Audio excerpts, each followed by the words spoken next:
ప్రత్యేకంగా ఆలయ నిర్మాణం జరిపారని భక్తుల నమ్మకం. ఆ నాదం విన్న అనుభూతిని పొందిన భక్తులు అనేక మంది ఆలయాన్ని తరచూ దర్శిస్తుంటారు. ఛాయ సోమేశ్వరాలయాన్ని శివ పంచాయతనం ప్రకారం నిర్మించారని పండితులు చెబుతుంటారు. ఆలయ ప్రాంగణంలో పలు ఉప ఆలయాలున్నాయి.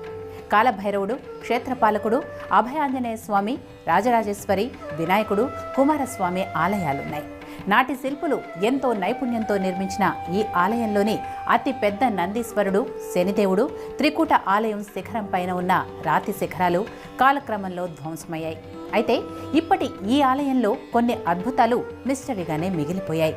ముందు ఆలయంలోని మిస్టరీల గురించి చెప్పాలంటే, ఆలయ గర్భగుడి ముఖద్వారం ముందు 2 స్తంభాలున్నా అన్ని వేళలా ఒకే నీడ పడుతుంది. వెలుతురున్నంతసేపు ఆ నీడ కదలకుండా ఒకే స్థానంలో ఉండటం ఈ ఆలయం ప్రత్యేకత. భారతీయ వాస్తుశాస్త్రం గొప్పతనానికి నిదర్శనంగా నిలిచే ఈ ఆలయం